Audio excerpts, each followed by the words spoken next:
Lisa was accidentally hit by a lorry, but the next moment, suddenly appears in class. The teacher is talking about something she's heard before, and her best friend was saying something she had said before. She looks at the date on the board and realizes somehow the time had gone back a week. At first she thought the car accident was just a dream, but in the days that followed, it was as if the events of the past were happening all over again. She remembered that the drum kit would break, and sure enough, the stand fell off in no time. She told her best friend that the pipes would crack, and sure enough, water spurted out of the wine next to it. All the signs pointed to the fact that she had indeed traveled back 7 days, and that scared the girl a little, because if what was meant to happen was meant to happen, then, in a few days' time, she was going to be run over by a van. Lisa is the lead singer of the campus band. Not long ago, as her graduation from university was approaching, everyone was rehearsing for their graduation show, but Roy, the guitarist, was a bit distracted. He often found reasons to just leave. This made Lisa feel a bit strange. She and Roy had grown up together. It was just that neither of them had ever confided in each other first. But recently Lisa had noticed Roy was getting very close to a girl. A classmate told her that the girl was a graduate student in the physics department. She had seen them together more than once. Lisa was a little jealous, but she didn't dare to say anything. In her heart of hearts, Roy was not only handsome and good at his studies, she always felt she was not good enough for him. But her best friend thought that since they were childhood friends, they should be bold and say it out loud. Otherwise, it would be easy for that girl to get the upper hand. But at that very moment, Roy suddenly took away the poster they were drawing and said it was dangerous to leave it here. Before anyone could react, the pipe next to them suddenly burst and spewed out a huge amount of water. Everyone was drenched. Only Roy,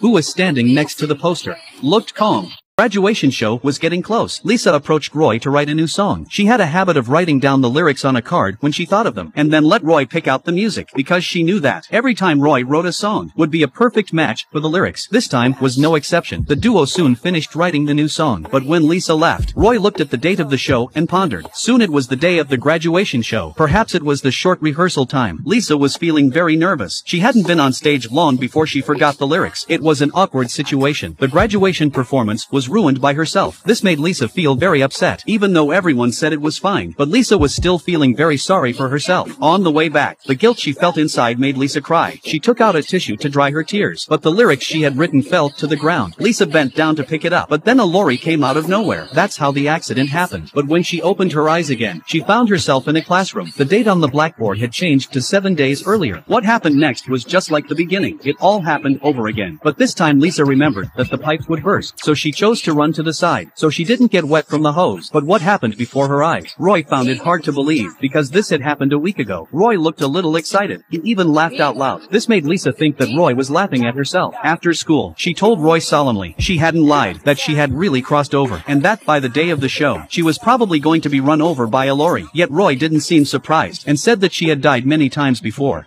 Lisa came to Roy's house. He took out an old record, and then told Lisa he had actually been time traveling all along. This gramophone could reverse time and go back in time. The gramophone was given to him by his uncle when he was a child. When Lisa didn't believe him, he took her hand and lowered the needle together. Lisa just felt a blackness in her eyes. When she opened her eyes again, it was really a few days ago. She rushed out of the classroom and found Roy. Lisa was a bit confused, because she hadn't touched the record when the accident happened. But Roy said it was the first time this had happened to him too. But as long as Lisa was still alive, it didn't matter anymore, and it warmed Lisa's heart. It turned out that on Lisa's birthday over 10 years ago, her beloved phonograph had been damaged, so she took it to Roy's uncle's house. She wanted his help to fix it, but it was too badly damaged to be repaired. Roy made a note of it, so she secretly used her uncle's gramophone. He turned the clock back a day. Then he pestered his uncle to teach him how to play the guitar. And so, Roy studied one day and went backwards one day. He lost count of how many times he had traveled back in time. Roy learned to play the guitar little by little. Then on Lisa's birthday, Roy rushed to her side. After Lisa put down her singing needle, Roy played his guitar and sang the songs from the broken record as a birthday present for Lisa. This brought tears to her eyes, because this record was the only thing left behind by her father, who had long since passed away. It was on this day Lisa made music her dream. At the age of 16, Roy planned a precious birthday present, a record made of chocolate. However, to learn this skill, it took at least 2 months of practice. He then turned the clock back once again, after gaining a little experience. Back to the previous day, after 60 days of traveling back and forth, he finally made this chocolate record. Lisa received the record and loved it, but she didn't expect to eat it. She had no choice. Roy had to travel back in time and grab the record before Lisa could open her mouth. Then he put it on the gramophone. A happy birthday song sung by himself was played. Roy continued. The first song that the band wrote, he didn't write it in one night. It took him 90 days to write it after crossing over and over again. He didn't even know how to compose music before that. Lisa didn't accept Roy's advances first because she was going to study abroad after graduation, so even if they were together now, they wouldn't be able to be with each other for long. And so it was. The two childhood sweethearts finally came together. They chose to travel back in time to a year ago to relive their college love life. At the temple fair that day, they dressed up in festive costumes. They made their love public with their friends, riding their bikes together, feeling the sweetness of time, going out on the beach on weekends, tasting food together, writing new songs together, watching the stars in the sky together. In the library at dusk, the two of us will kiss each other tightly. Even the air is filled with sweetness. They made up for the time they missed with that record. A year had passed. Back to the summer of graduation. Lisa was still planning to study abroad because she felt the only way to make sense of life is to experience the future. It was time to prepare for the graduation show again. Lisa suggested if at the end of the song, it would be perfect if there was a fireworks display. But everyone said that wasn't going to happen. The fireworks are in the hands of someone else. It's not up to the club they're in. After a lot of rehearsals, it was finally time for the graduation show. This time the group worked very well together. Lisa did a great job too. It was the perfect end to their university career. Looking at her happy face, Roy was so happy. But in the blink of an eye, Lisa had suddenly disappeared. He looked at his watch at 6:10, the exact time Lisa had been in trouble. A wave of unease washed over him. He rushed to the site of the previous accident. But this time, Lisa had been involved in a car accident. Once again,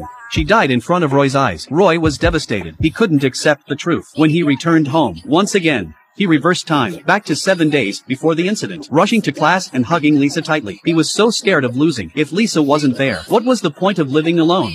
After that day, Roy was a different person. He didn't rehearse with the band. Instead, he once again contacted the female graduate student. He pestered her almost every day. This struck Lisa as a bit odd. That night, she approached Roy to write a new song for the graduation show. But before she could write the next line, Roy sang them first. Lisa said, "You've gone back in time without telling me." Roy was at a loss for words. After that day, Roy spent every day in the library and organizing his timeline in his notebook. This also delayed the band's rehearsals. This made the rest of the band very upset, as there were only a few days left before the show. And so Roy left the club. Lisa couldn't help but feel that something was wrong. That night, she sneaked over to Roy's house. She suddenly discovered that Roy had bought a lot of physics books, all on quantum mechanics and spacetime theory. This was obviously not normal for an art student. So the next day, she found the female graduate student, and she found out that Roy had been secretly studying the paradox of spacetime, and all sorts of things about quantum mechanics. That's why Roy was always pestering the girl with questions, and he worked very hard. Roy studied hard every day to find out the truth. When Roy wasn't looking, sneaking through the notebook he carried with him, it was a dense timeline of her and Roy's life together, and the results of all the choices made. But there was only one ending, and that was at 6:10 on the day of the graduation show. Lisa was going to die. In the evening, Roy begged his uncle to do something. He had tried taking Lisa on a trip the day of the accident. He tried locking her in her room and forbidding her to leave. Tried all sorts of things, but Lisa would eventually die for other reasons. He had seen the love of his life die in front of him countless times, but he couldn't stop it. This helplessness also broke him. Roy explained. That time he chose to give his life, pushing Lisa aside before the van hit her. If he had died, then Lisa would have survived. But when he opened his eyes again, the timeline went back 7 days. Only I came back with the memories. And so he was stuck in a dead end. But his uncle told him, because what's supposed to happen will happen. If Roy had chosen to die that day, it would cause chaos in the timeline, creating a parallel time. In that timeline, Lisa would have to live alone, because Roy was already dead. So it's not meant to be changed. Their conversation, Lisa outside the door could hear it clearly. When they returned home, Lisa seemed to have made some kind of decision. The next day, she found Roy and finished the second half of the piece, but Roy was always making excuses that it wasn't perfect. He had to travel back a month to practice, but this time Lisa stopped her. So Roy took out the time record, asking Lisa what time she wanted to go back to. Lisa closed her eyes. Her mind was filled with all sorts of beautiful moments, but the next moment, she grabbed the record and smashed it. Roy's life had no meaning in a world without Lisa, but so did it for Lisa. Now she didn't want to make Roy suffer any longer. She didn't want Roy to see his own death again and again. At this point, Roy wasn't listening. He had gone into a frenzy. He said he would fix that record no matter what. On the other side, Lisa calmed down. She packed up her things, as she had planned before. She was going to study abroad after the show, but looking into her mother's eyes was a permanent parting. Roy looked at the record and pondered. He knew there was no going back to the past. His uncle looked at him and advised him patiently. If you can't change it, you have to accept it. You don't live to cling to the past. It's time to look forward to an unknown future. Instead of wasting time here, we should cherish the present. Spend your last moments with Lisa. Suddenly Roy remembered. Lisa had once said the exact same thing. At that moment, Roy finally figured it out. So he went back to the club as soon as he could. He apologized to each and every member of the group. He asked to rehearse for the graduation show. And then he went to the fireworks guy and begged him to move up the fireworks display. And so the day of the graduation show arrived. Roy confessed his feelings to Lisa. He didn't know what his future would be like without Lisa. But for now he wanted to live his life to the fullest. To cherish every moment with Lisa. Roy dragged Lisa to the show. And it was as if time had slowed down for them. The show had finally started. This time, Lisa sang a new song they had rewritten. She was full of energy and with determination in her eyes. In the second half of the song, Roy chose to sing the chorus. In the light of the lights, together they embraced their own future. The show ended with a beautiful song. And finally, the fireworks burst into the sky. Lisa's eyes were filled with surprise. And this was the last birthday present Roy had for Lisa. Lisa still died. Roy went to her funeral. When he got home, Uncle turned on the gramophone and then turned around and left. Yes, that was Lisa's message. She wanted Roy to get his act together, because there's a lot of unknowns in the future. Only when you've experienced it for yourself. There's only good memories when you've been there. Roy looked at the record. It was made of chocolate, and on the cover of the record it says, "This is the 100th birthday present."